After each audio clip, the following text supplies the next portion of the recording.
Hey, there we are. Hopefully. I am jumping into the page and we're going to find out, verify the stream real quick. Last week, Hey, we're live. we We're live on the right pages this time. you're seeing it. That's good. I'm I'm seeing it. seeing I'm it. in the live chat. So I said it on the psych stream. If boy, I kind of sorry, I'm getting like little pop-ups everywhere. I don't know what they are. Didn't catch them. I think it's verifying the stream. Anyway, if you're on Facebook tonight and you're watching us on Facebook right now, if you comment on Facebook, we probably won't see it. So go over to YouTube, and I will be in the live chat there. I'm going to throw a chat out right now. And then I got to share it over to Getter because we've got a Getter page. We're not live in Getter, but we can share our YouTube link for now. Nice. We'll keep adding more and more. We actually have a MeWe page too, or also. It's just I don't think it's even gone live yet. We're still deciding whether we want to be on that platform or not. Right. So, well, it's one of those things where we've got this. We probably get kicked off of the other platforms just for mentioning Getter and MeWe, right? Just the algorithms probably just throw you off. They're like, oh, they talked about those freedom sites. yeah. Yeah, well, Google likes to remove them from the Google Play Store. I know that Getter for a while was having a hard time with Apple. There's a couple of other very, very loose social media platforms, browser-based. There's a couple that I'm on as a chaplain. There's a great Christian one.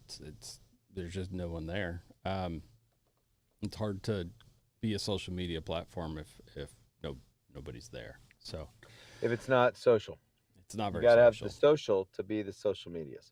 Right. So I want to make a claim tonight. Right before the show, I ran out to our pig pen to give some stuff to the pigs, and I stepped in a mess of seed ticks.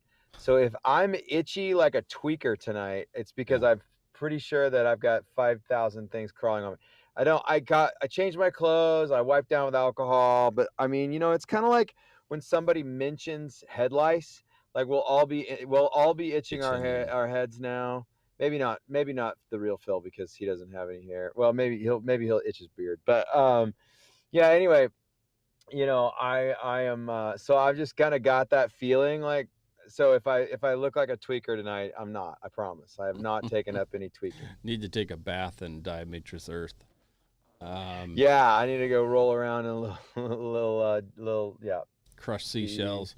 Yeah, that's the there's virtually no ticks to speak of in Alaska, so it's great. So no heartworms, no ticks, no. Almost no man, fleas. we had a $200 vet bill this week because I did too. We moved to a land where there are ticks and heartworms, so you got to do all this preventative stuff for your dog. Like you gotta and we're getting another dog in a week or so, and so it's like I'm just gonna have to go back through and do a whole nother round of dog stuff. So anyway, yeah, pet world is different. Yeah. Like the boys' dog ended up with a. Well, we're not sure what it's going to be yet. We're still figuring it out. But the most expensive part of the bill for us, it was nearly $200 for antibiotics. Oh no! You don't know what was wrong with it? We're not sure, so we're just hitting with a bunch of things. We tried to aspirate it, so it's a large growth. It's in a lymph node region. It could be the lymph node. It could be a cyst. It could be something on the inside, like a tumor. It was almost the size of my fist and started to get sensitive. We did try to aspirate it. Aspirate it? No, you're so saying we stuck aspirate probably means breathe in. Well, we stuck a needle in it, and you lanced it.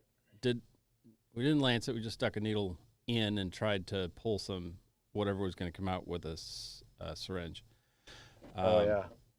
and got just a tiny little bit of pus. So we're pretty sure it's just a cyst or something along those lines working its way up. Yeah, some kind of abscess.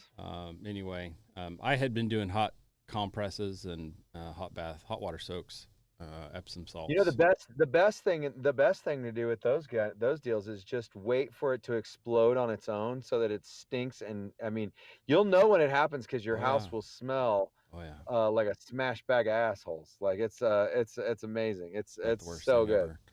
Yes. Yes. So yeah.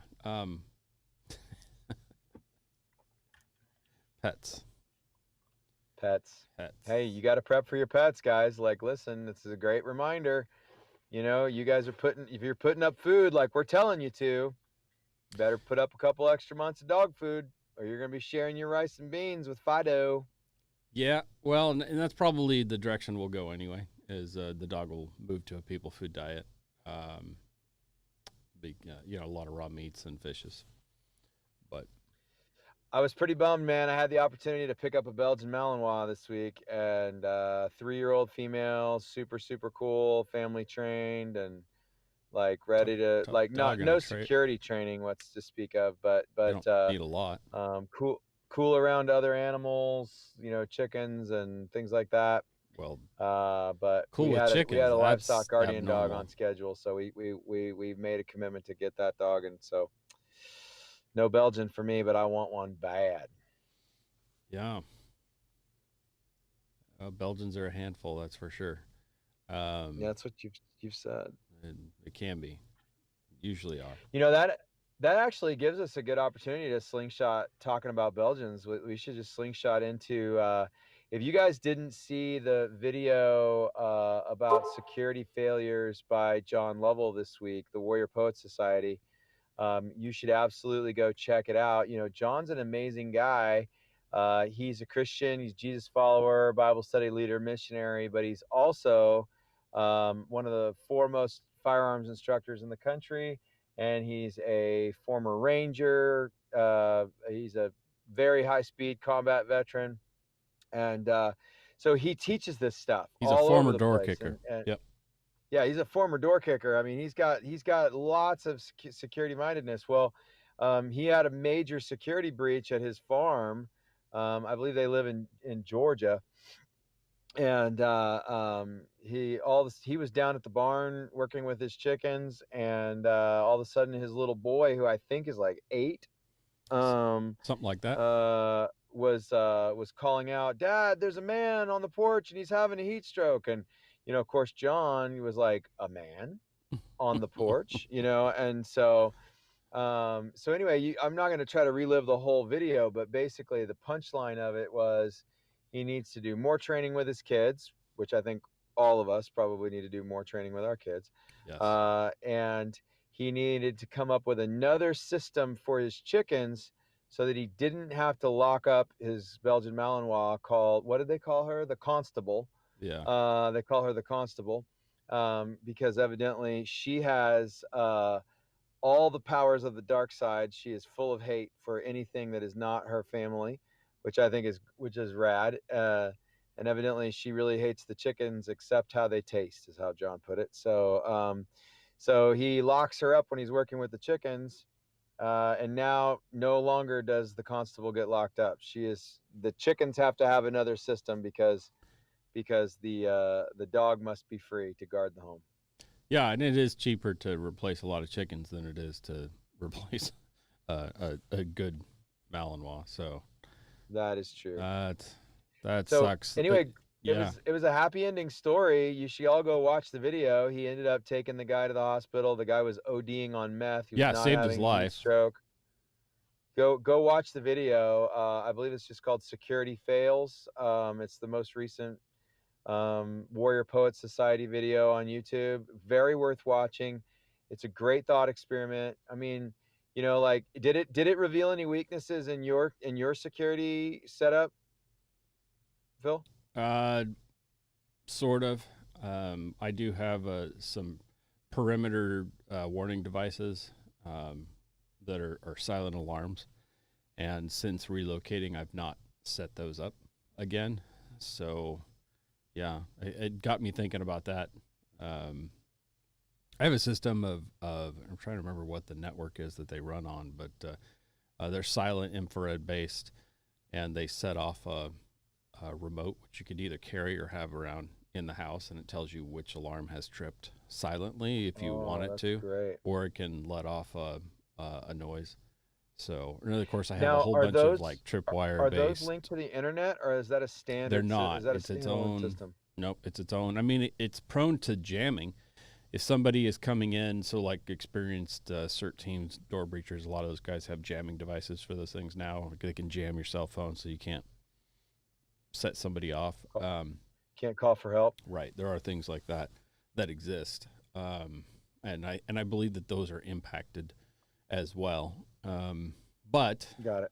but no, it doesn't go up to a cloud or anywhere or interact with any other thing. It is its own private network, local. Its Okay. own local private network, if that makes sense. Probably Okay. hackable, very unsecure, but you wouldn't find it on your phone. It's on a different frequency. It's more along the lines of cordless phones, if you remember the 5 hertz cordless phones. Yeah. So there are things you can do that mess with those. But anyway, so yeah, I have those still sitting in a box, and I don't even know where they are. So Got it. Well, yeah, we have some stuff sitting in a box too that will never get used again. Amazon acquired the Ring system last I year, did uninstall or my a little, Ring. Yeah, I'm not running and it. and so we will no longer ever have the Ring doorbell set up again. We will never have the Ring security system. We will never have any of that. And by the way, subsequently, they've also acquired iRobot.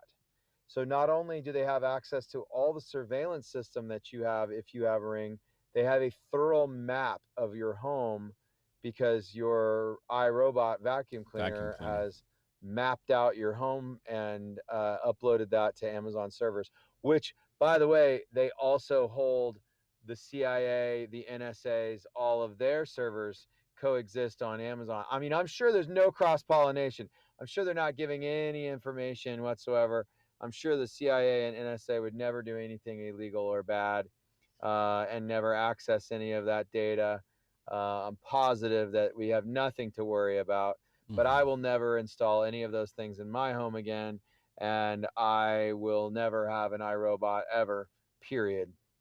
Yeah. See you later. I have always had concerns about those things. I am guilty of having, let's see, one television in my house is capable of doing the Alexa thing, the Alexa app.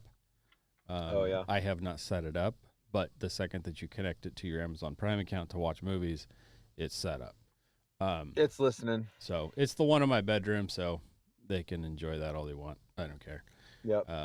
I'm surrounded by ammunition and firearms and body Send the armor and robots. all kinds of other Send things. the robots. There are a couple of layers of security deep by the time you get there, but yeah, but I don't do Alexa devices, dots, echoes, all that. Right? We used to kind of thought it was cool. It was kind of neat, during Christmas to just say, "Hey, play this music" and stuff like that. Oh, it's great. But we stopped doing it a couple of years Yep. ago. Right about the time that Ring got in trouble for without owner's permission. I believe they handed a live surveillance view of a Ring camera over in Valdez. It was actually in Alaska, one of the first ones. So the local police department there was granted access to a person's Ring camera, and it kind of set precedent. Not okay. So shortly after that, we uninstalled ours. And it's just really a shame because I actually caught someone breaking into our house. You and I were at a pastor's conference. We were. Yeah. We were in And I Bend, looked Oregon, down I on my think. phone and I had got the alert, and we'd only installed it a couple of months before that, or a month or two, or whatever it was. And we looked down, we said, "Hey, there's a guy trying to pick the front door right now, There are 3,000 other miles ways away." to have video secure. There are other ways to have video surveillance at your house. Yeah, There are there are. ways for you. There are other doorbell companies now. I mean, There that are are. not connected to Amazon, but Don't I buy them mean from China. anything internet based. I mean, they're going to have Cloud-based. access to. I Right. mean, and It's and if true. you think they're not going to have access to it, you're silly and you're deluding yourself. Right. I do have a completely different system.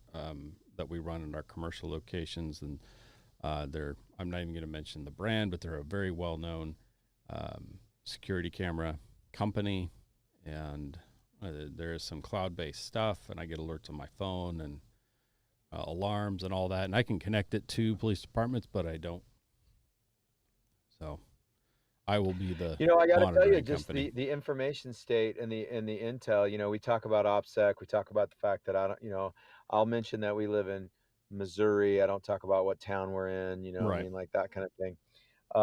But like even setting up a new bank account yesterday, or day before yesterday, gone are the days when you just give them a PO box.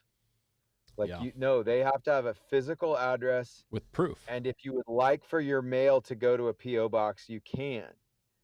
So it's like, I'm like, why do you need a physical address? Well, we just do. They get upset with us if we load it up, and they're like, right, but you could just put my PO box in there twice, right?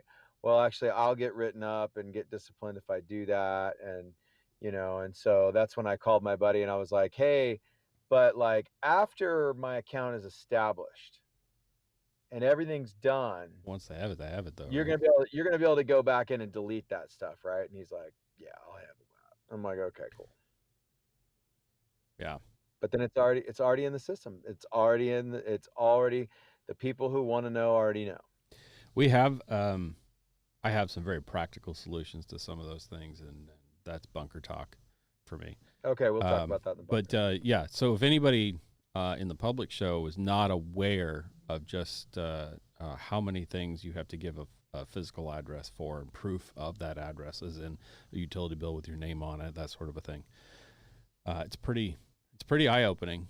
And it's not just a PO box or a bank account. It's everything. It's not just to vote. It's not just to get a driver's license, where they won't accept. They will not accept a PO box for a driver's license. They will gladly give you a mailing address, but they want a physical location of where you reside for that driver's license. And all those states are in the database that at this point, for most states, is global.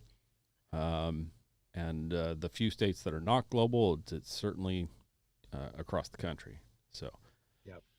Every car you drive, anything you register, it is all attached. And if you've ever bought a firearm and filled out a 4473, you're on a registry, you are man. in That's that all registry. I'm in the process of adding some silencers to my account, and the process has changed significantly since the last purchases that I made. I'm not real happy about that. The last silencers you bought were under a different administration, right? Yeah, I was trying to remember what years it was. I think it was 2014 or I think it was 2014 and 2016. So yeah, the ATF it's been a minute. Rapidly changed the rules, and they are rapidly changing rules on all kinds of things right now. So.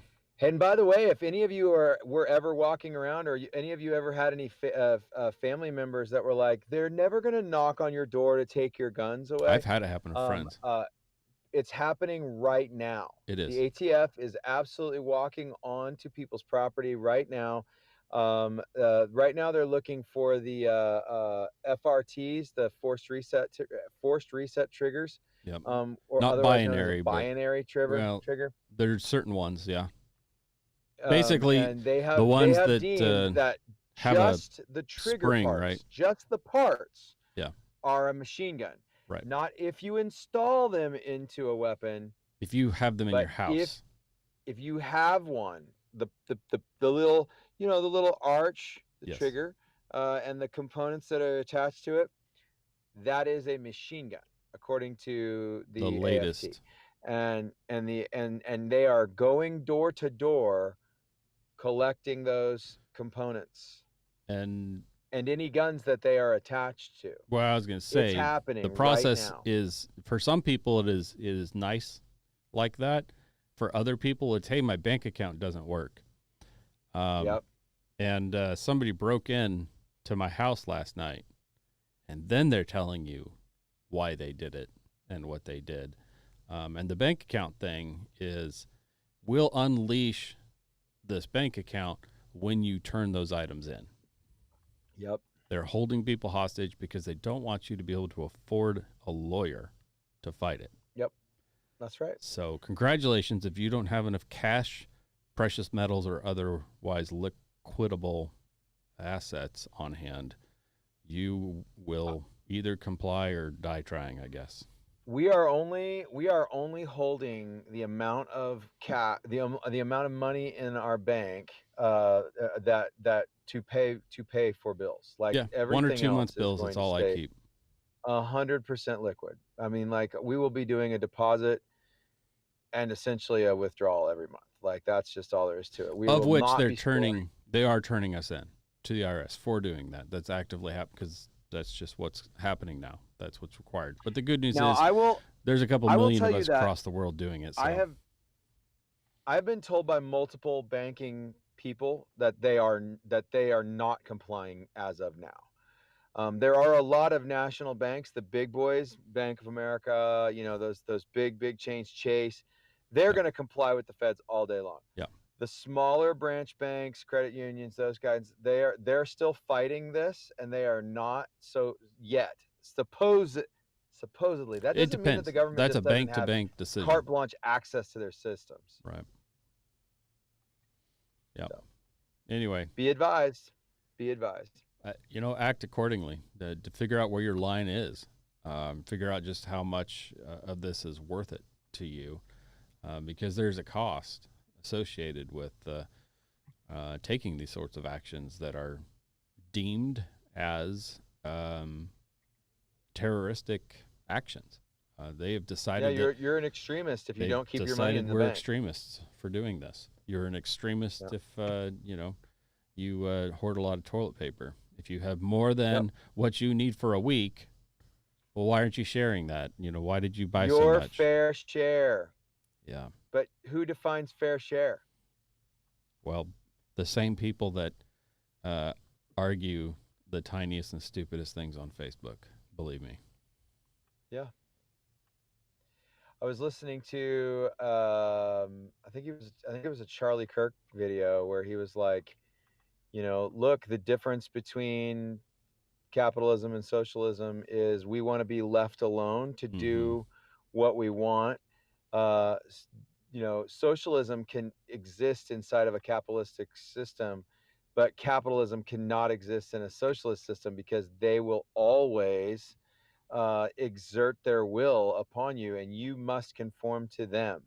So, and it's happening right now. I mean, you look at California issued a statement today that says that basically they don't have to submit to the Bruin decision from the Supreme Court. They wrote this letter to all their law enforcement officials saying, like trying to dance around the fact that the laws are going to have to change soon. But then they basically said at the end of the letter, well, none of this really matters. We're not gonna recognize this anyway. And so you look at states like California, they're just going to do whatever the hell they want. And if you still live there, you're either called by God or you're a fool or you're taking part in their sin. So just like God called the nation of Israel to come out of Egypt, just like the God called the nation of Abraham to come out of his father's house and smash his father's idols.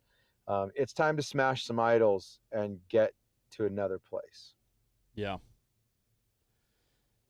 It's a personal decision, and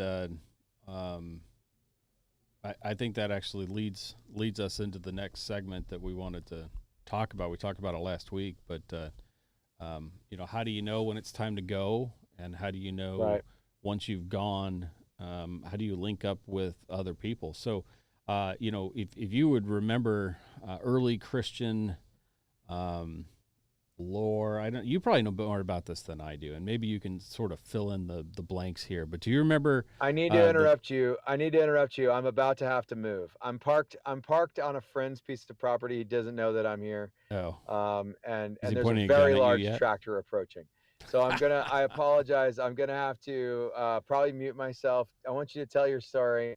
I'm gonna have to explain to my friend what you're doing. I don't want to say his name on camera, but No. Well, go why ahead I'm and basically parked in his land. So mute your out. So I'll be right back. in the early Christian church, when Christians were being persecuted, simply for following Christ, one of the things, and you've seen this, and maybe some people know it, and maybe other people don't, but one of the things that they would do to help identify who is a Christian and who is not a Christian is they would make that symbol, right? So you would put an arch wherever you were, on a doorstep or in the sand or in the ground or the whatever. You'd somehow draw just an arch, and people would kind of recognize, if they knew what that was, and they were also believers in Christ, they would complete the arch the other way, making the fish. And Making the fish. That was one way to identify. And so, we're going to be coming back to a need to do things like that. And perhaps we need to just figure out what the prepper arch is. What is the prepper fish? Yeah, how do you identify? That's a great question. With do you see the old man farmer behind me? No. I feel like a jerk that I didn't get out and open the gate for him. I was parked in front of his if you pasture. take a break, we can handle this. But yeah. No. I don't know if he came down to see me or if he's probably just going to feed his cows, but I just feel bad because I'm like, I was parked in his way, and then I moved and I didn't get out and open the gate for him. It's like, I'm being such a bad neighbor now to be on the show. Dirtbag, yeah. You need one of those I'm recording things, and I do. We'll get you one of these. You can. There you go. I'll just stick it in my window. Yeah. So, figure out. Yeah, there we go. Off. I don't need this one to be on right now. So how do you identify yourself as a prepper, as a Christian, as a like-minded person interested in meeting others, interested in preparing for whatever is coming or not coming or whatever, just that you feel compelled to have enough food supplies and other tools and things on hand so that when times are difficult and you can't get them, you have them. How do you identify to others? That's a trick. It's a really good question. It's a because you want to have enough OPSEC that you don't go and tell. Phil and I are essentially breaking the rules by announcing to the world that we're preppers. Like, we're not hard to find. But we also have enough supplies to defend what we've prepped. So but ultimately you want to walk the line of, you need to build a MAG. Remember what a MAG is. It's a mutual assistance group. But you don't want to just go around and be like, I'm a prepper. Hey, everybody, don't forget that I'm a prepper. Hey, by the way, I got a basement full of food. Don't be calling up Discovery Channel and saying, hey, come make an episode about me. Man, a lot of those were, if you don't know, a lot of those were plants and totally fictitious, and like nothing, very little that was very real. But a lot of them were, they would talk to real preppers and they would interview and like what their systems looked like, and then they would pay actors to essentially go act it out, recreate. Yeah. Most of the time it was a hyper. When Dave, what's his name, Southern Prepper 1 was on the first season, and then he became an advisor. Oh, was he? I think that's he was on episode 1. Okay. Because he was going to be a judge for all the other episodes.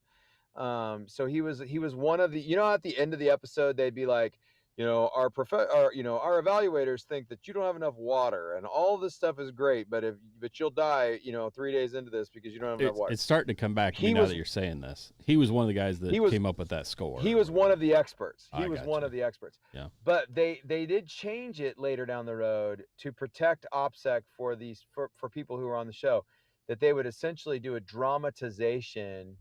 Now,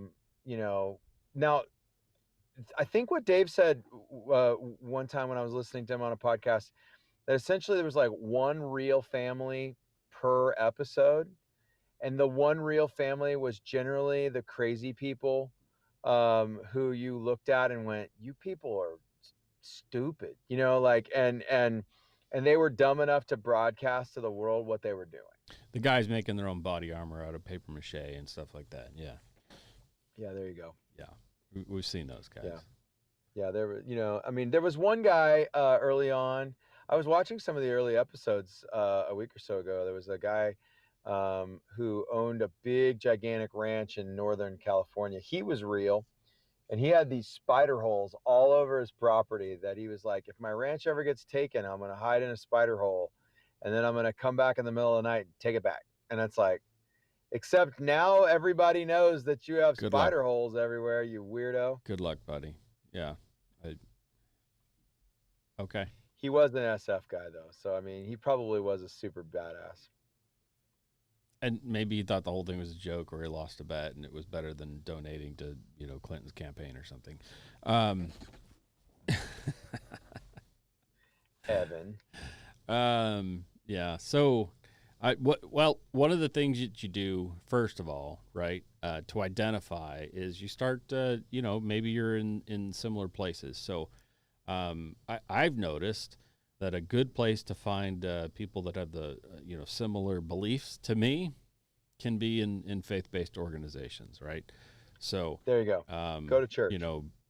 If you have a church in your area that's a possibility for, then that could be a great place to go. Which is not to say you should go to church and start telling everybody you're a prepper and they're not Christians if they're not. Now you're breaking into areas that you don't want to do. Maybe like if you're really into shooting and you've had some tactical training, you go to church and you volunteer for the security team, because I bet you there's a prepper or two that's on the security team, and you can, it's like we visited 3 churches now. Did you? 3 churches now. It's best to just make relationship with people and then have it come out naturally. And 2 of the 3 churches that we've been to have been like, and don't forget security team training is such and such a weekend. And I'm like, way to go, you guys. Security team training is good stuff. We like that. Yeah. It's very needed these days. Let's see. What other things? If you're making orders from Azure Standard or things like that, chances are other people in the parking lot for the offload might be there. That's right.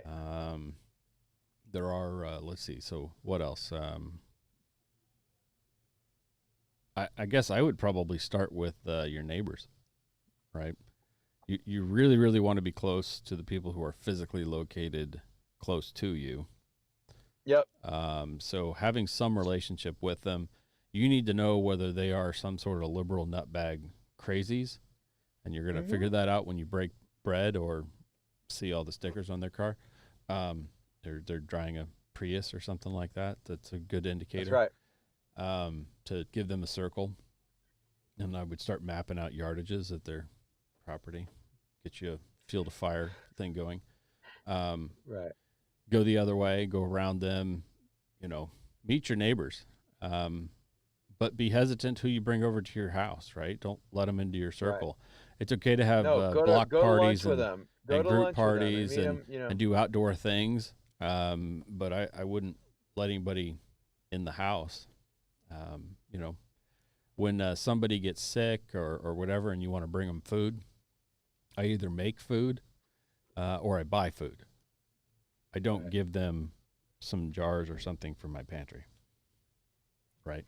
Yeah, that's exactly right. No, exactly right. So, but when you think someone is a prepper and you want to develop a relationship, one of the things you could do is give a jar of something. So some stew, right? Maybe you should can some stew, or, maybe you've got some sprouts going. You'd be like, hey, you've got some extra sprouts. Would you like some sprouts, right? That's how you start those conversations. Or I canned this chicken. Would you like to have some of it? See what you think. We used to do a trade. And if they look at you like you have 2 heads, like, you canned this chicken? Is that a thing? Can you do that? Then they probably aren't a prepper. That's right. But if they... That's the ichthus, man. That's the fish. You hand them a jar of canned chicken. If they don't hand you a jar of stew or jelly or something similar... Well, they work for the government. They're Mr. Smith. There you go. Anyone can be an agent. Anyone can be an agent. They can. It's true. One of the unwritten rules of canning is if someone gives you a canning jar of something in it, you give them a canning jar back with something in it. Now, it's Or at polite. least return the jar clean. If you return the jar clean, that's fine. I'll understand that you don't probably can. But if you return it with something in it, now I know you can, and we might be kindred. Also, this is a very important rule, okay? This has never happened to me, but it has happened to a really dear friend of mine. I have a really, really dear friend, and she makes the most amazing Christmas baskets for the people that she loves. Okay, it is all handmade. Like I'll give you an example of what something will be in her Christmas basket this week. Her husband murdered the tuna last week. They went tuna fishing and they got gobs and gobs of tuna. So there will be a little can of probably jalapeno canned tuna in their Christmas basket. They do smoked cheese. They do hot and spicy pickled green beans and asparagus. And there'll be a jar of asparagus and a jar of green beans and a jar of strawberry jelly and usually a jar of chicken or tuna, depending on what they put up. Okay. And this 5 or 6 jars. I mean, this basket is like pushing $100 worth of like goodness. Wow. Okay. Yeah. I mean, with all the cheese and stuff, right? And they give a really, really great gift. She's like, yeah, there are people who have given me jars back, but they give me like Prego jars back.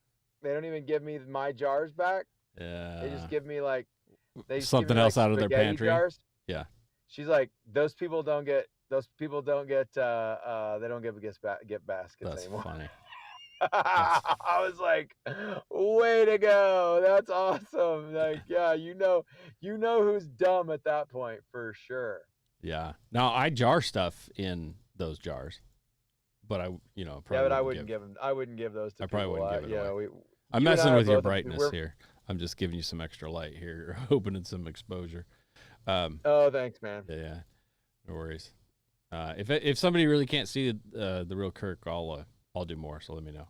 You can hear me. It's okay. And I'm looking at it. You got it going on there. That's pretty great. It's not too bad. So let's see what other things. But let's talk about maybe a couple of definitely don'ts. I can think of a lot of definitely don'ts. You know, it's like when you walk into around somebody or at the range and somebody has a holster on their hip. It's pretty faux pas to like unholster loaded weapons. There's a place and a setting and a time for that, but like in the gun store is not that place and that time. You make people really, really nervous. So speaking of nervous, something just dropped in my studio. I went to breakfast with a new friend the other day. Let me give you an example. I went to breakfast with a new friend the other day. Super cool guy, really awesome Jesus follower. Yeah. And he had dropped during the conversation that he's a pretty big gun guy. Yeah. And I was like, oh, that's really cool.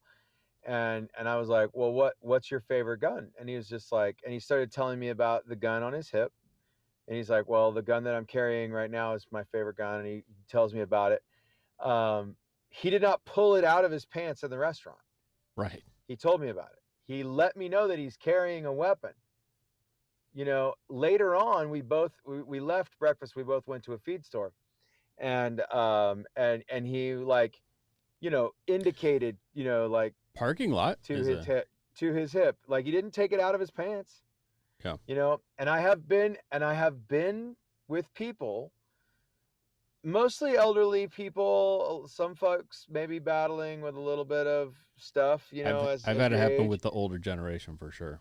You know, like pulling out, hey, check out my new pistol in the middle of the breakfast restaurant, and you're like, bro, you gotta like not do that ever again. Please don't pull that. Please don't do that. You know, or I've had people ask me, well, hey, can you show me your carry pistol? And I was like, I mean, yeah, we can go to the range, you know. And he's like, no, just show me now. I'm like, no, we don't do that at the grocery store, bro. That's not how this works. No. You know, so some people just don't know etiquette, and then some people, as they age and they walk toward the elderly thing, well, it is changed. they're not thinking about where they are. They're actually they're working really hard to be focused on the interaction, the one-on-one interaction. Mm-hmm. The environment is superfluous to them, and like, I get it. I feel valued and loved and trusted, but I've had to be the person on multiple occasions that's like, whoa, you need to dial it back there, bud. Yeah. Things that are very faux pas now were not necessarily so 40 years ago. And, a lot of our written and unwritten firearms rules are really written in blood. I was doing some gun store man talk. Is how many people know that a small town gun store is a lot like a barbershop. Right. It's a place to hang out. It's a place to swap stories. It's a place to start to meet other people who might be very like-minded in thinking. Right. At least I've found so. We did a quick. Somebody was talking about a negligent discharge incident, and they did the poll around the room. Well, who's had one? I think my hand was the only hand that did not go up, as in had one in the last 10, 15 years. For me, it's been about 22 years since I was a part of one. But there was no one who had never had an accidental discharge. And 3 of the people out of, I think, 6 or 7 had been shot or shot themselves in a negligent discharge. So, pretty interesting what you run into. Not everybody has the same firearms rules, or pays attention to safety. Outside of the first responder or combat veteran, those who have carried a gun professionally, right? There are a lot of, I don't know if it's ignorance or what it is, but I definitely don't understand the rules of safety when it comes to utilizing, carrying, and operating with firearms. Very good example of that is this video going around the internet of the IRS training. So as they're actively hiring IRS agents, people are saying this is actual IRS training. You and I both have been around law enforcement long enough to know that it's very common to do scenario-based hiring just to kind of see what people do. I guarantee you that is the group of people who has gone in for a job interview. It's a job interview. I'm sure they're not actually getting training. And probably none of them were selected, because otherwise they wouldn't have released their video with their faces on it. Unless it was leaked. And it looks leaked, but it's been verified by multiple sources. Glenn Beck has verified it. I think Drinking Bros had somebody in the inside who verified it. Vet Syndicate and a whole lot of other sources. So if you haven't seen it, there are some, there's about 40 or 50 young individuals who have clearly never handled a firearm in their lives. They put IRS agent vests on them. They say IRS, they say agent. They gave them some handcuffs. They gave them blue guns, all fake blue guns, and they send them to a room to arrest and take people, right? And they're filming the whole thing as if this is something to be proud of or to show off or whatever. And it is scary.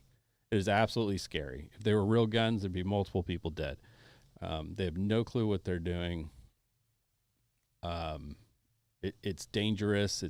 They're going to get people killed. And the reality is there are lots of feds running around that are just like that. The ATF guy who got taken out a couple weeks ago by the Missouri cops, or I guess it was a couple months ago. The FBI agent that did the backflip last year in the nightclub and then picked up his gun after it fell out of his shot someone accidentally. That's right. I mean, there are agents running around that are frightening and not getting good training, but there's also, Elmer Fudd, local Leos in some places. Basically, those places where you pay to put yourself through training, buy all your own equipment, and then get paid like $8 to $10 an hour. That's a place where you're going to find cops that have no business being cops. And we're not talking like they hired the retired guys that are like on their third retirement and they're just filling a seat because they can't stop doing it. That's not what we're talking about. We're talking about the guys that are 21, 22 years old working at those places because they can't get hired anywhere. So It's frightening. But so yeah, those are some things you don't do. One, don't mishandle firearms. I mean, that's just a good rule altogether. Don't brag about what you're doing. Here's the big one. If anybody ever tells you anything in confidence about themselves, as in that they're prepper, once you figured out that they are prepping to some extent, don't ever out them to other people. Don't talk about them to anybody else. Don't say, well, so-and-so is a prepper also, right? We should all get together. That's got to be handled very carefully. You talk or to if them. someone asks you point blank, hey, isn't so-and-so a prepper too? And you're just like, man, that's not my story to tell. I don't know anything about that. I don't know is a really good answer to that. I don't know is a really great answer. Know. You should ask him. Let me jump in with one of the one of the number one non-gun related rules. Okay, good. You never ask how much food they've put away, or ammo, or anything. You never ask about quantities in the stockpile. It doesn't matter whether it's food or ammo or guns or whatever. I have a do related to that someone did with me recently. Go ahead. Yeah. Well, I'm just saying, if someone trusts you enough to share with you what their stockpile looks like, if they're a wise person and you feel like you can reciprocate that trust, that's one thing. But it's a little bit like I was sitting. This is going to get graphic. I was sitting at a table one day, and this was in Southern Oregon, and I had some really well-to-do ranchers sitting around the table.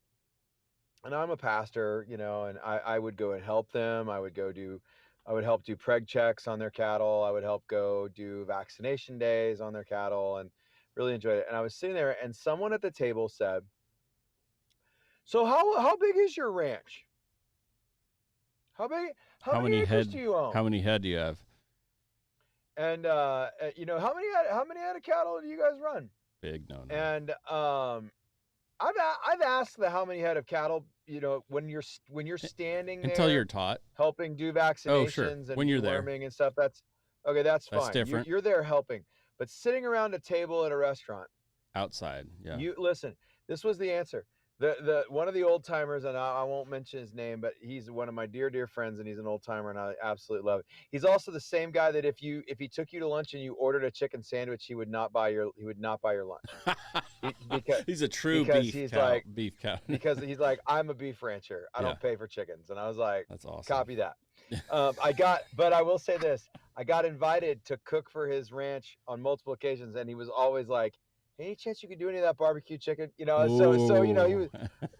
really liked my barbecue chicken. So anyway, I do a mean smoked chicken. So anyway, but he's sitting there at the table and he goes, well,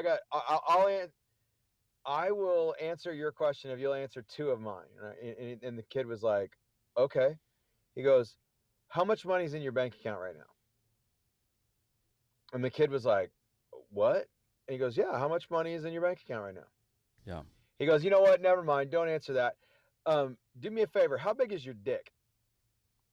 And the kid was like, I'm just quoting, guys. I know I told you I was going to get graphic. The kid was just completely taken aback, absolutely appalled. But that's exactly. And the rancher's like, when you ask me how big my ranch is, when you ask me how many head of cattle I run, he goes, you're asking to see my balance statement. You're asking to see how much money do I have in the bank. Most of these guys, they don't measure their property in acres. They measure it in sections. Okay. So you don't ask them, how many acres you guys got? First of all, it takes damn long division to get the answer to that.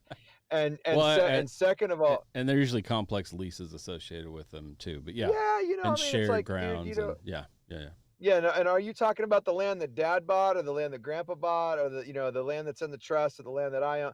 Like, come on, you just don't ask that question, okay? Right. And so if you're talking to preppers, you never ever ask how much they have in their stockpiles. How much of anything? I've asked new preppers, how many months? Do you have enough how many of something? Right. And then I have asked them to define what enough means. Yeah, sure. But I do not, and then if they come back with, well, actually, if you could take a look, or this is what I have. How long do you think it's going to last me? Mm-hmm. Then that's a whole nother conversation. But you You're more don't consulting ask and advising at that point. at that point. It's not polite. You're moved beyond polite conversation. It's not a part of polite conversation to talk quantities and numbers and things like that. How many guns do you have? Well, that's a big thing. A lot. A lot. I don't. Never enough. And it's good to have some good answers for more that than too. More than will make you comfortable. And I have looked at people and said, if I answer that, you won't be comfortable around me. Yeah. But here's a way to actually do that in a positive way. So here's how you do it. The next good deal that you see, right, Costco or whatever, you contact them and you say, hey, I noticed there's a really good deal on bulk of this. If you need more of that, here's where they are and here's the price. Preppers love insights. If I find a good deal on Walmart, I'm texting people that I know after I bought them all. If I find a good deal at a local store, after I've taken what I want, I'm immediately sending what to them, right? And that's a way. Like great. No, go ahead. I was just going to say it's a good way to. That's a good way to start to communicate and to help, right? Yeah. So, but ways to say. Hey, there was a rollback on such and such. I noticed there was a rollback on such and such. You might want to snatch that up. I bought as much as they'd let me have. Right. Yeah. Or I bought. Here's one I did recently. I'll share some information. I bought all the 10-pound tubes of the cheapest meat that they had, and by my second purchase, they had run out, and we're starting to substitute with smaller tubes, but they still give you just more tubes then of higher quality meat. So that's the point where you call your buddies and you say, order a whole lot of this because they're substituting the good stuff right now. Yeah. That's the kind of heads up, and and that'll put you in good graces with people. Yeah. And that's going to further relationship. And then they'll do the same for you. But the other thing you can do. Today, there was another 2% drop in silver, everybody. There was. Just so you know. There was. Yeah. Oh, we have a comment on YouTube. I love this. Mr. Craven. Okay. Good to see you, first of all. So I'm going to read it because the real Kirk can't see it right this minute. Mr. Craven writes, that's smart. Meat prices have gone up a ton in the last year and a half. We've been canning like crazy. Yes, absolutely. Put away the meat. So we talked a little bit about beef prices recently. We've talked about chicken prices. I went to the local Fred Meyer yesterday, and I did end up buying some steaks that were not an ungodly, horrible price, but not good. And only because I bought in bulk and quantity with discounts and everything else. And what I discovered, my local Fred Meyer's, and if my Fred Meyer's doing it, then everyone's Fred Meyer's doing it.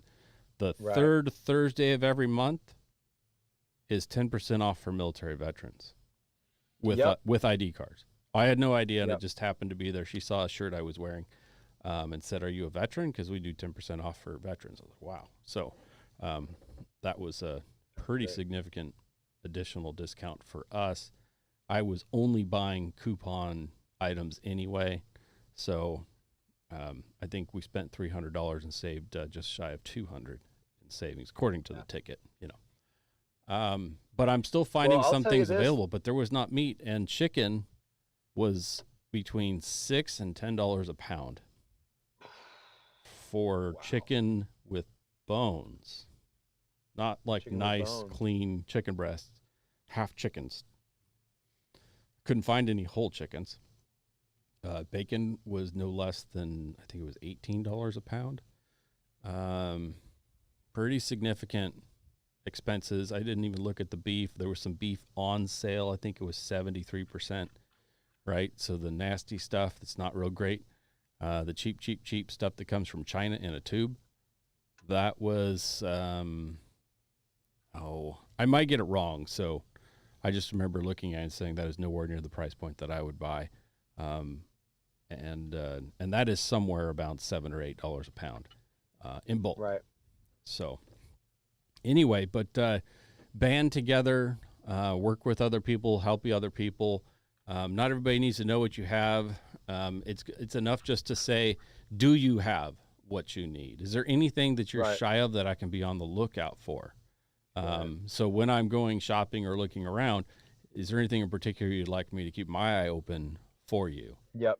There you Those go. are good ways, right? And then if they say, yeah, I'm really looking for, shredded potatoes dried or whatever, that's a good way to start to meet like-minded people as well. And one of the Yeah. things you can do is start a podcast discussing post-apocalypse books, There you right? go. Because Like Mr. Craven's books, which, by the way, I didn't get a chance to say hello go. to Boyd. Thank you, brother, for watching. We really appreciate you, man. Yes. And we want to have you back on the show Yeah. ASAP. Please let us know when it's convenient to have you back on the show. Let's promo Mainly one of these books because coming we want out. the opportunity to beat you up to your face for more books. That's what we want. No. We want your advice, but we also want to beat you up for more books. So I'm gonna need me an Opus book soon, and I'm gonna need me a farm book soon. Let's get it done, son. Yeah. We love you. We love your books. Yeah. Keep on keeping on. You're doing great. We're all ecstatic and happy to continue to promote like-minded people on the show, and we love it when like-minded people write fantastic books also. Oh, heck yeah. We got quite a few in our pipeline. We are going to talk about books some more. One of the YouTube channels today, you probably know the guy's name. Maybe if you caught it, you can mention it here. I'm not going to try. He's been stepping up his YouTube videos lately, and he talked about lessons to be learned from the 1 Second After series. A whole lot of us got our start into the ideas of an EMP and things like that from the 1 Second After series. Yep. And it's on our list of things to review, book series to review. We have a couple that are ahead of it, but a ton of people have because there's 1 second after and 1 minute after, right? well, I believe it's 3, and one. Maybe Mr. Craven can correct me in the comments here if it's actually 4, but it's a 3-book series for sure, and it might be 4. Yeah, we should do that. I got to tell you, 1 second after is incredibly gruesome. There's a lot of book series. There's a lot of reality. I mean, we've talked about the Lone Star Odyssey books. Yeah. It's almost more fun. I mean, there's the, people get killed and good guys get killed, and it can be incredibly sad. Bad things happen to good people. It's more fun. There's nothing fun about an author talking about the way elderly people will die in a nursing home. Book 1 or 2, I don't remember. In the context of it after an EMP. I actually thought he held back in the book. Yeah. I thought he held back too. I think the reality is way worse. He definitely let you have it. Thank you, Mr. Craven. 3 books in the series. Who wrote that book? Who wrote put me on the spot. I'm going to pull it up, although Mr. Craven's going to tell us in a second because he's our resident expert tonight, that's for sure. I may have to look too far. I was just thinking I need to actually purchase these paper and put them on my shelf. Hard copy books. And I was thinking, thank you. Knew you'd do it, Mr. Craven. William R. Fortune. And he's good friends with some prominent people who are involved in the EMP studies that alerted our U.S. government to what would it look like if this happened. And I think he has a preface in the book that discusses that a little bit. What brought him to reading the book or to authoring and writing these books. A team of generals came to him and asked him to write the book. That's correct. Because he's a historian. And he did a very good job and a well-known author. So a ton of not just preppers, but authors and what would you call it? Just the group of people who are concerned about what's going to happen, as things continue to go sour. So many people say that book or that series is what launched a change in mind. It was a mind shift. And I know that was true for me. We heard a mention of the book in another book, and that's how we found it, right? I think it was Yeah, Goodwin, I a don't know Goodwin if it series. might have actually been Boyd referenced it, More than once. but I remember the book. I remember that the book referenced 1 second after, and is it Satan's Hammer or Hammer of God? Satan's Hammer Hmm. was an asteroid book. I read both of them.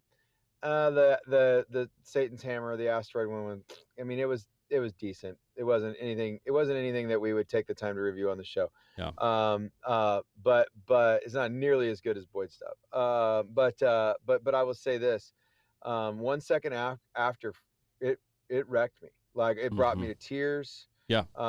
It actually shook me up. It did exactly what the generals would hope, because he was basically like, they say in the book, that these generals that helped write the EMP commission, Hmm. they asked him to write this book because they wanted to scare people into paying attention to it. Yeah. Yeah. I think, you have always come from a mindset. So you and I actually had some similar periods in our upbringing, in that some extreme poverty, Yep. some extreme other things, and that makes an impression on children. When you go without a few You times. know Yeah. what it's like to go to sleep having not eaten, but maybe breakfast at school, or what some kids, shared in their lunch at school. I know what that's like. You know what that's like. It certainly shapes a part of you. A large part of my adult life, from, from the day that I went into the military and started to have money, I started to set aside and think about never being hungry, never having other people be able to force their will on me because I couldn't do anything about it. Yeah. So we've had a prepper mindset for a Yeah. long time, and then both of us have studied the Bible extensively, as a career, and before that, it's partly what led us into the career of ministry. There are a lot of preparation type scriptures and stories, for tellings of factual events, um, that start to form those things in your brain. It's Yeah. very biblical to think ahead and prepare, despite what some people think. Um, Beyond Well, that, I think we based this whole show on the proverb that says a wise man foresees evil and hides himself. Hides himself is not, you crawl down in a hole and hide. It hides himself. The correct interpretation of that is prepares, gets ready for evil when it's coming. We know that evil exists. We know that real evil exists in this world. yeah, And that we should be prepared for it. We should be. Let me give you an example. yes, There's a micro and a macro. Okay. The macro is that we think that there's a really solid chance that our government's about to turn on us, and try to, well, not about to, but that our government has they turned on have, us, and yes, it's about to about to get worse, exhaust a will upon us that we do not wish for ourselves, and therefore they have become tyrannical. And there's really kind of only one response to tyrannical government. We could talk about what that response might look like in the bunker. right? But uh, the micro is, I had a dear friend. They have decided to remain in Oregon. I don't know why, but I do know why. It's hard to leave when you have a very established homestead, and Right. I got it. But she had to go. She had to go into Portland. They had to pick up some things. Um, she had both of their small children with them this week. This was this week, just a couple days ago, and I'm gonna probably make a video on my channel about this as well. Uh, a guy was backing out as she was coming down the road, and she tooted her horn to let him know, just a little indicator, boop, Right. hey, you're about to get hit. And he kept coming. She booped again, bop, and then he kept coming out. Um, and and I think the mistake that she made in the world of crazy that is Portland, Oregon, is she laid on her horn in like frustration after that. She's like, I gave you 2 beeps of warning, beep beep, like Mm-hmm. polite, like, hey, don't hit me, please don't hit And me, she was you unable to know. And move. then then she had to slam on her brakes and boop, yeah, she was trapped in Portland BS traffic, right? Okay. And so the guy slams his car back into the parking space. She goes by. He then gets behind her. She spends the next half an hour on the phone with 911 running from this guy who was following her. Yeah. And every time they got to a red light or a stoplight, he began to get out of his vehicle and approach their vehicle. Yeah. And I was like, well, your number one mistake was not shooting him in the face. You know, but your But number you're in one Portland mistake where your was life not, is over when you do that. So, was number, yeah, you know, I mean, but like, hey, that's, you know, whatever. But you know, there are still laws of the land, even in Oregon, that say that you have make the sure you ability to have defend that yourself. 60 to 80,000 that you need to go up against them. And Boy, carrier you ain't insurance joking. is only going to help you so much once they deem that what you did was against the law. They're dropping you. So, Well, you know, if it's not against the law, and if she was in fear for her life, it would not have been against the law. still going to be alive. Um, Again, judged and by and and 12, the then and the carried by mistake, 6. I'll say this, the mistake that she made was running. Because if you cause an accident because you are running, if you run over someone, if your kids get hurt because you were running, that's on you. And now someone else has paid for the fact that this guy was threatening your life. Okay. I'm So not anyway, sure that I agree, but I certainly am not the saying Mac, go run into other people, but escape, get the out of the Mac, event rather than shoot. I'm well, you definitely and I exit. also have professional EVOC training. So, It's true. I would say we come from a different perspective of that. When a housewife with 2 kids in the vehicle probably should not be in like a pursuit in city traffic. But anyway, There's I'll certainly in just say this. the initial escape, but once you've proven right real quick that you can't, then you're going to have to Yeah. stand and fight. But the The bottom line difference of the is story I'm is dragging the guy into the she car was and he's never on going to the be seen she again. was on the phone with the police for 20 And minutes. they could do nothing. Couldn't find her, couldn't And get to her. they could do nothing for Well, her. nor were they going to. Period. They probably weren't even trying, to be fair, to be Dude, you can't honest. get a cop to show up in Portland. Are you Hell kidding no. me? Yeah. So the bottom Especially if, line is, you are in the words of Pat McNamara, let's hear it. you are the executive agent in charge of your protective detail. Good. Okay? You are the executive agent in charge of your protective detail. Failing to So plan is a plan to fail. that is exactly right. Now, she had her weapon with her. She had it in her hand. So Good. I kudos to her for Yeah, carrying her weapon. that is the right Good thing. job. You're Good definitely job. authorized to have it in your hand.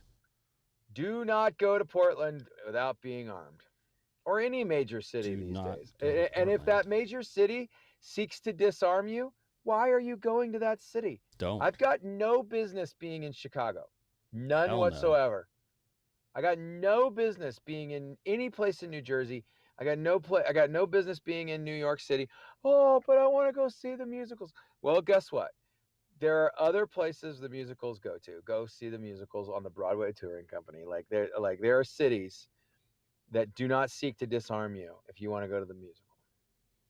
There are. We don't live in a time when you can do whatever you want, whenever you want, wherever you want.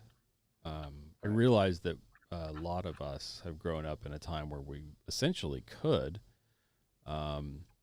Certainly, if you have a different background or look a certain way, you had more freedom than others to do that. Sure. I discovered very quickly that there are places in Little Rock where someone who looks like me cannot go safely. Right. And I was just lucky enough that somebody there let me know rather than, before something bad happened, because not I had everybody's the from same thing happen to me everywhere. in Chicago. Certainly. Oh, certainly. Yeah. But our point being, we don't live in peaceful times. Those that think that we do, I think you're completely delusional. But I will agree with a lot of other people that say it's not getting better, it's getting worse. And a year from now, we will look back and say, how much better this was now than it will be then. And it's a good idea to start preparing for what that's going to look like. It looks different for you, and you know, it looks different for me. I don't need tick things here. Um, you know, Deep Woods Off actually works somewhat well right where you live for some of those things. Deep Woods Off works not at all here. Yeah. So Deep Woods Off Yep. is worthless here, where I live. It won't help you for the mosquitoes, and all the other things that it does supposedly help for either aren't here or it doesn't work for. But they work for you. You better have a mosquito machine where you live. You always, your property was always so nice, because I was bragging on Phil when they lived on the Kenai River. Yeah. They had invested serious money in these mosquito vacuums, Right. and their whole neighborhood had. And we would be fishing at his house, and maybe, once an hour you'd swat a mosquito. Okay, whatever, no big deal, right? But you'd look 100 yards across the river, They're and it would swarmed. look cloudy. Yeah. There was so many mosquitoes, and the people fishing on the other side of the river were just ate up. Miserable. Yeah. Or live their life on a bug net. You know, they're in a mobile tent everywhere they go. Yeah. Which are things that we have. But that's something to think about. You know, in Alaska, when the mosquito eating machines are no longer working or we run out, right? You're really going to wish you had that net. We keep mosquito nets for every person in the car, in every bug out bag, in every get home bag. Keep spares at the office. There's nothing more miserable than being stuck somewhere, having to walk several miles through clouds of mosquitoes that will drain your blood to the point of lethargic. So Yeah, it's nuts and it's real. Really. You have ticks and snakes and other horrible things, and I've got copper-headed rattle moccasins, man. I got killer spiders and mosquitoes. So we only have two kinds of spiders here, and they're both deadly. Grizzly bears don't scare me. I don't worry about bears. Moose are pretty unpredictable, but if you know how to read them, you kind of have an idea what they're going to do. I'll take a moose or a grizzly bear over mosquitoes and any day. I hate mosquitoes. That's true. They're awful. So what other things? So have we covered it? This was not an exhaustive list. This was a discussion of ideas and how to discover people around you that may have a like mind. Places to hang out, things to say, things not to say, right? You don't ever talk about somebody's preps. You don't ever talk about somebody else to somebody else, and that's just, good old manners to begin with. And then where can you go to learn some of these things? Well, you can read books, and as an author popped into the YouTube live chat, and his books cover a lot of these topics. Either directly or indirectly. He has scenarios where people are getting into prepping or been prepping a long time, or both, and interacting with each other. And there's some good lessons and do's and don'ts within the pages of those books and others. And I'm losing my focus. I think that his Opus series, I think Boyd Craven's Opus series is a great getting started prepping series. First of all, I think it deals with micro situations. They wouldn't feel like micro situations to the characters, I recognize, in the moment. But they are not like massive SHTF situations where there's been an EMP. Like one of the books there's a hurricane. One of the books there's like a rough winter and some social unrest, those kinds of things. But I love it because he's like the main character of the books. Well, the main character is the dog named Opus, but the secondary character, there's like, he's buying food from the Mormon pantry, and he's putting it into Mylar bags and putting it into buckets. And it's like, that's stuff we all do. Yeah. Like, my wife and I, the pretty blonde lady, we moved here. We picked up some wheat berries. We talked about it on the show. We picked up some wheat berries right before we left Oregon. And it was great. We loved it. We got a good deal on them. And then we picked up some more that weren't such a great deal, but we were up in the air whether or not Azure was going to come through. And then some dear friends of ours hooked us up with a big load of einkorn, which einkorn wheat berries is like kind of like the Fancy holy grail berries. of wheat berries. Yeah. And so anyway, well, a bunch of those did not get put in buckets before we left. So we got them. We've got them all here.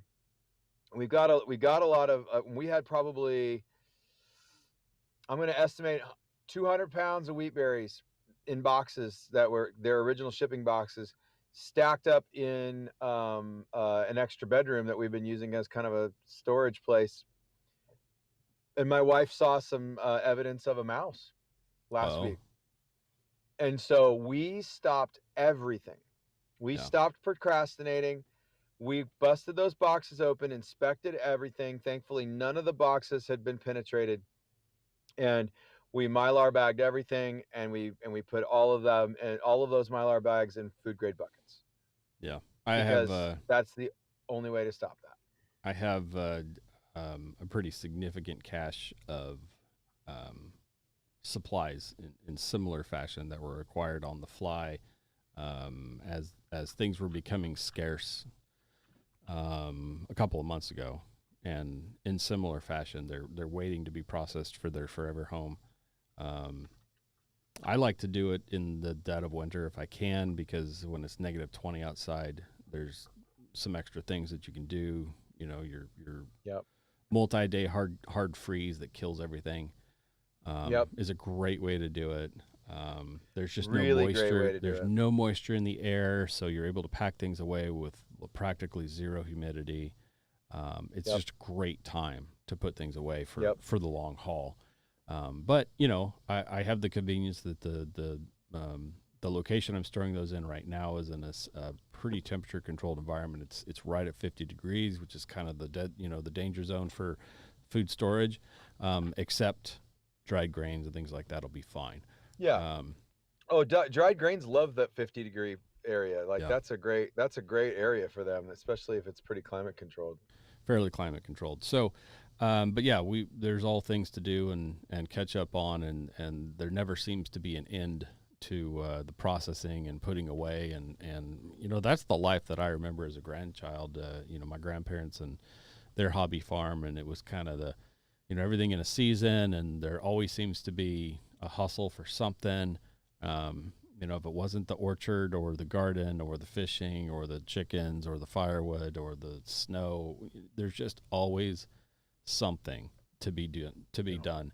And that's the life that we're headed towards. You know, right now there is a lot of convenience, and I'm able to trade U.S. dollars for already prepped things. Yep. That is still making a lot of sense. Yep. As I was walking through the store, I can still get cans of corn, which last for nearly forever. Yep. And the price point was somewhere around 70 some cents a can, buying in bulk. Yep. That's still a great deal. Yep. I can still get peas and other types of vegetables for right around 60 to 62 cents a can. I can't grow them or make them or buy fresh and can them for anything close to that. I can't. So some things still make sense to pick up. As we keep continuing to say, they're starting to disappear. Southern Prepper One is doing a boots on ground intel series that is similar to the Bear Brief that he does, and they both are confirming similar things. People who are working at the stores, the restaurants, the whatevers, they are reporting what they're seeing on their shelves and what they're being told by their suppliers.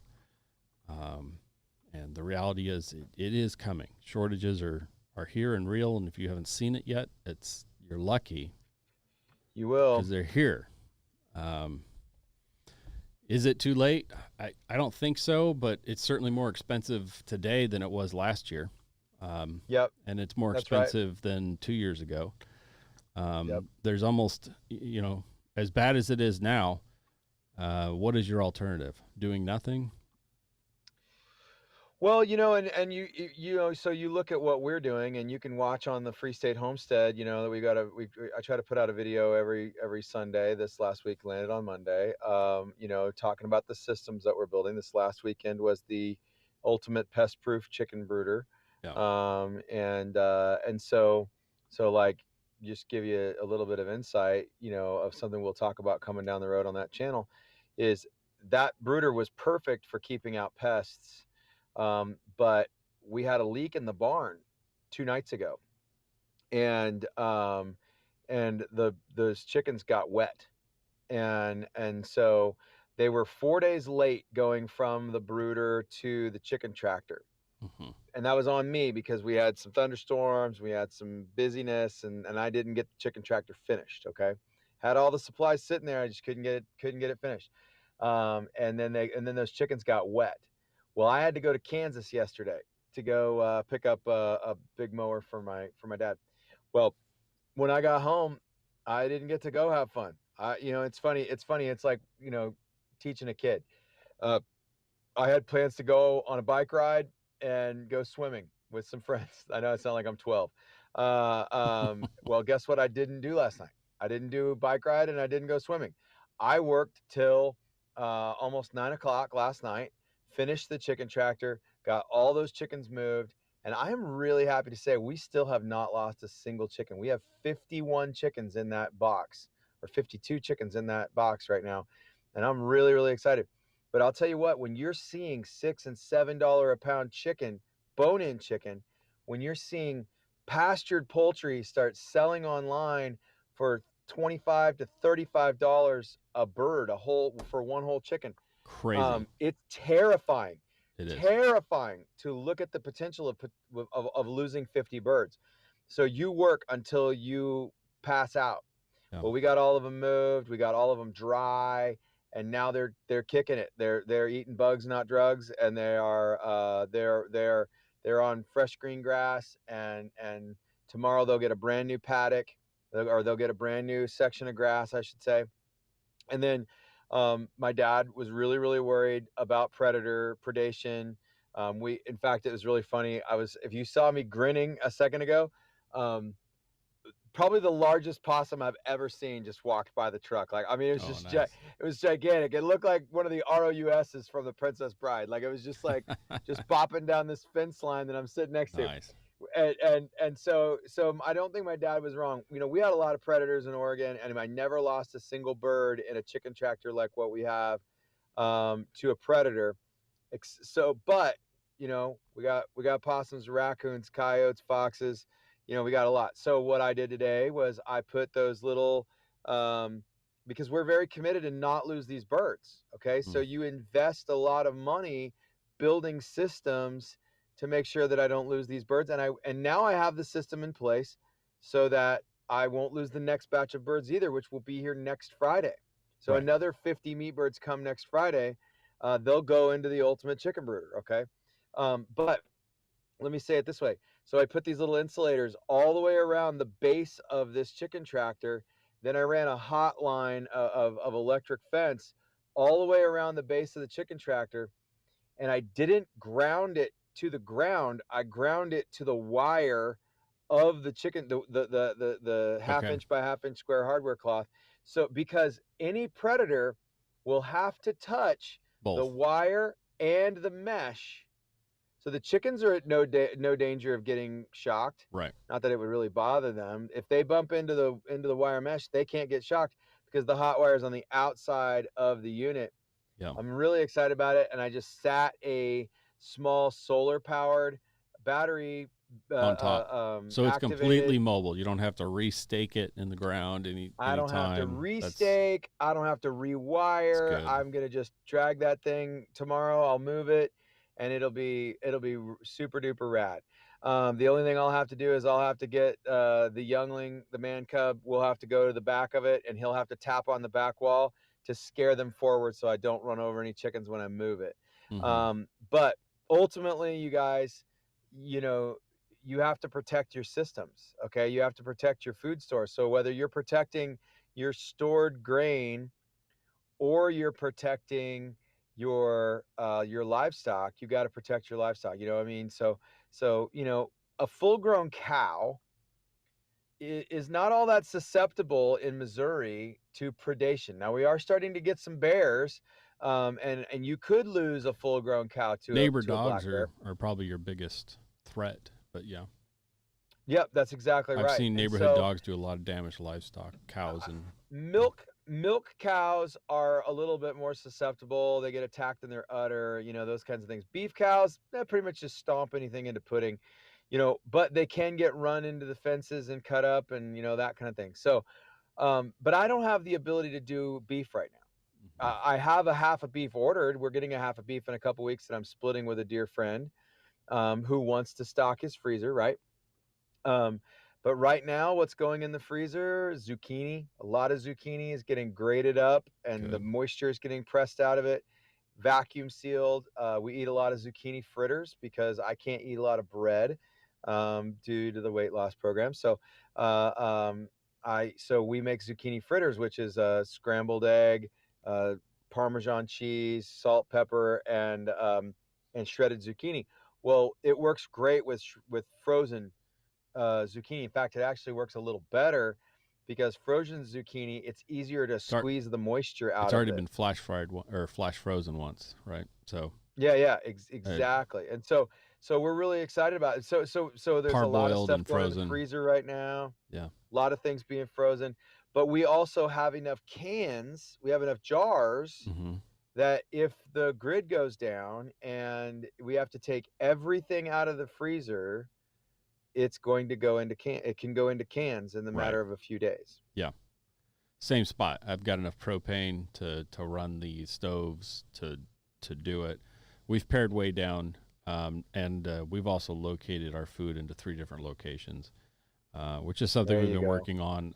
I'm getting ready to take another cache way up north here in a couple weeks. We are starting to spread. Good for you. We're spreading the firearms, the food, the precious metals, clothing. Like basically, we're setting up whole households. What you need to survive. I just got some extra seeds, some forever seeds and things like that. And I have a whole bunch of freedom seeds that I think are coming early next week. Freedom seeds. Yeah, buddy. Freedom seeds and growing seeds. And so we're going to continue to spread those around as well. So, hey, speaking of the freedom seeds deal, I visited yesterday on the way back from Kansas. There's a place called Fort Scott Ammunition. Okay. And you got to add all the stuff to the end of that to make it a web address. We can't say the dot blah blah blahs. Figure it out. Or we get thrown off of YouTube. You can figure it out. But they have ammo in stock, and it is super duper reasonable. In fact, actually, he was telling me yesterday that 1,000 rounds of range 9mm was like a little over $400. Wasn't bad. I mean, it wasn't cheap, and because it's never going to be again. But it definitely wasn't bad. And Fort Scott's got some really interesting defensive ammo that is all solid copper, and some it's Lehigh got some style. really cool. Yeah, it's got some really cool ballistic stuff. He showed me some of the ballistics gel tests. They had some stuff up on the shelves. Very cool stuff. Yeah, they've got all the major calibers. I mean, they don't have any of the special stuff. We were kind of hoping to run into, some 30-30 or some 410. They don't have that stuff. Right. But 9mm, 40. They had a bunch of 357 SIG. If you're into 357 SIG, that's so yeah, kind of disappearing. So is 40 Smith & Wesson. SIG is no longer making a 40 Smith & Wesson or 357 SIG, which is heartbreaking and ridiculous and stupid. Yeah. And they may actually 357 SIG is a super cool round. It's a really awesome cool round. It's a really good. It was favored by a lot of law enforcement for a lot of years. I know at least 2 officers. One that we both know carried probably still carries 357 SIG. Swears by it. Yeah. The world of ammunition is changing. We're still on war rations when it comes to primers. They're all being seized by the government as they roll off the assembly line and sent directly to the couple of ammunition manufacturers that have the contracts to produce ammunition for the government. And then for the alphabet agencies. That's correct. They're actually all going to the IRS ATF orders. But actually, no. let's go back. The military is going to a new round. They're moving away from the 5.56. It's a process. Yeah, they're going to a but it's 6.5 happening. something. 6.8 something special. Anyway, 6.8. Which is an outstanding round. That's a whole nother conversation. It's not a bad move. Oh, what typically happens is the stockpiles, as they are aging out and getting old, of 5.56 would then go through the CMP program and sold to civilians, or down the pipeline given to law enforcement. That's not happening. So that's the real problem. That used to happen, and that process has been interrupted because it is all being given to the IRS, the ATF, the FBI, and those shipped to Ukraine. Oh, and we're shipping a ton to Ukraine. That's correct. So figure it out. Get your stuff now. It is still available. I have been participating in a couple of pallet-sized bulk orders, and developed a relationship. My company has developed a relationship with a certain manufacturing. So I have I'm rocking a hat. They are doing corporate sales of ammunition in bulk, and my company will be funding, or rather bulking up. So that's great. Do it now. Do it now. Do it now. So if you're in the 80% world, and we're not going to throw a lot of words out to get things kicked off, but if you know what that means, there's the company get what you want. The company that kind of pioneered it is making their last runs right now. Order at your own risk. Do expect to be visited by the ATF if you do. I would not order. It's funny because Phil and I talk about, I say get prepped. He says too late. That whole deal. Don't. I would say don't buy those things. If you if you waited, like it is too late. When I was in that shop, they had 80% stuff. If you could pay cash without having to show ID, then that's great. You'll pay more for it. Credit card online. Don't do it. No credit cards online with invoices. Don't do it, guys. It's time to not be doing it. They are coming to houses now. On the other hand, if you're in the camp of would like to be amongst the first to push back, by all means, use a credit card. By all means, buy online, set your trap, have fun, take pictures.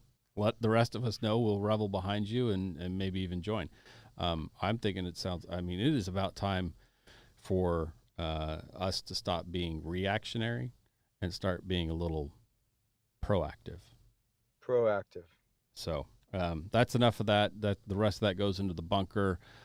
We've had a great show. This is going to be the end of the public segment. If you were here, thank you so much for joining us. We hope that you got something out of this. If you have questions, you can contact us on all the normal places.